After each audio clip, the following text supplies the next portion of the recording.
Hello, college football fans. Welcome back to another video. I'm BKK, and I am bringing to you another edition of College Football Saturday. Today, Saturday, September 3rd, 2022.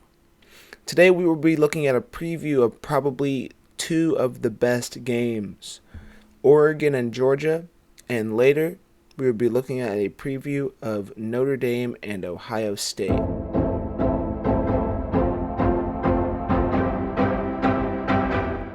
These two highly touted games are incredible matchups that we will all be looking forward to, and also is a great way to kick off the college football season. This first game is going to be a great one. The Georgia Bulldogs, who are coming off a 33-18 win to claim a national championship, and the Oregon Ducks, who are looking to reclaim their position in the college football world after finishing 22nd in the AP poll a year ago. Georgia will basically be the home team in this game, as it is 72 miles away from Georgia's home stadium in Mercedes-Benz in Atlanta. Expect there to be a lot of one-sided fans at this game. Georgia's defense is what I'm most excited about, because I want to see how they bounce back after losing a significant portion of their players to the draft. 15 players in total. That is a record since the NFL went to a 7-round format, although they will still have talent such as Jalen Carter, Nolan Smith, and Christopher Smith.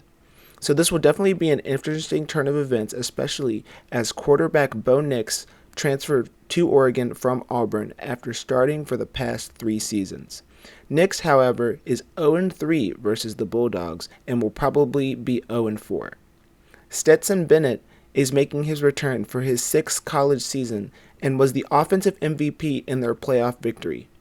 Brock Bowers also returns after coming back off of a fantastic freshman year, along with Darnell Washington, who stands a staggering 6 foot 270 pounds, and last year for the Bulldogs had 10 receptions for 154 yards.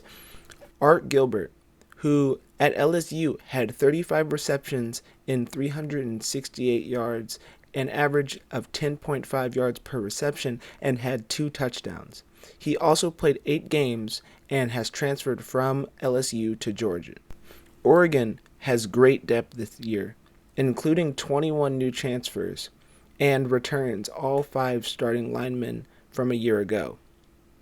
Although, according to ESPN, Georgia is a 16-point favorite over the Ducks and has a 91% chance of winning the game compared to Oregon's 8.5, looking at the two teams' schedules a year ago, Oregon had 3 really bad losses, one to number 16 Oklahoma, 38-10, and 2 losses to Utah when they were the number 17 and 23 team.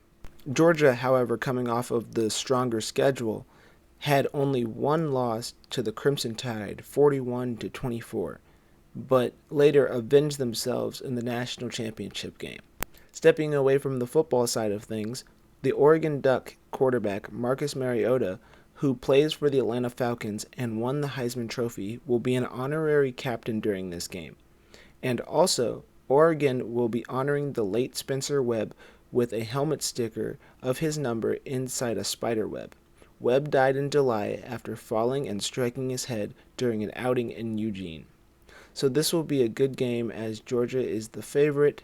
I think it will be a close game, but at the end of the day, I think Georgia will pull out a little less than they are projected, 35-21.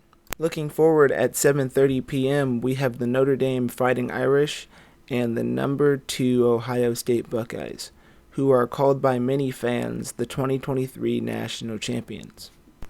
Ohio State comes into the game coming off an 11-2 season and being ranked number 6 in the final AP poll.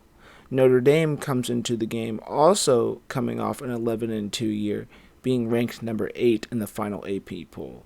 So these 2 teams are going to be going at it. Both teams will be trying to cement their spot in college football, but at the end of the day, I believe Ohio State will be victorious as former Heisman Trophy contender C.J. Stroud tries to put behind him the fact that Michigan blew their championship contention last November.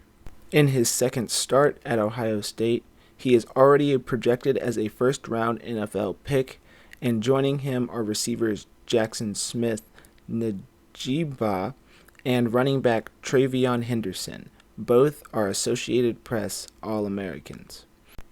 Ohio State has brought in a new coordinator, Jim Knowles, from Oklahoma State, to coach their defense, who apparently was underwhelming in their 2 losses. Al Golden was also brought in as the defensive coach to replace Marcus Freeman, who is now head coach for the Fighting Irish. Looking at Notre Dame, Tyler Buchner receives his first career start for the Fighting Irish. He is what we call a dual-threat quarterback, meaning that he can throw the ball and run. His time is split with Jack Conan, often in packages that utilize him as the ball carrier. Notre Dame had a close loss versus Cincinnati, and if you remember, Cincinnati made the playoffs but was absolutely stomped by Alabama. They also lost in the PlayStation Fiesta Bowl to Ohio State by 2. In reality, they only had 1 regular season loss, and Ohio State, on the other hand, had 2 losses from last year versus Oregon and versus Michigan in their rivalry game. In that game, Stroud threw for almost 400 yards against Michigan, and versus Oregon, he threw for 448. The game will be played in Ohio, and Notre Dame is going to have to get its quarterback settled, shake off the nerves in front of a crowd of over 100,000. Do I believe that Notre Dame can keep the game close and pull it off? No. I believe Ohio State will win the game by less than they are projected and retain their number 2 spot. Alright everybody, thank you for watching. This video was absolutely fun to make. I know Ohio State and Notre Dame has already started, but I'm glad if you are watching my preview of the game. I hope it goes as well as I thought, but if not, it will still be a great game. Thank you for watching. BKK out.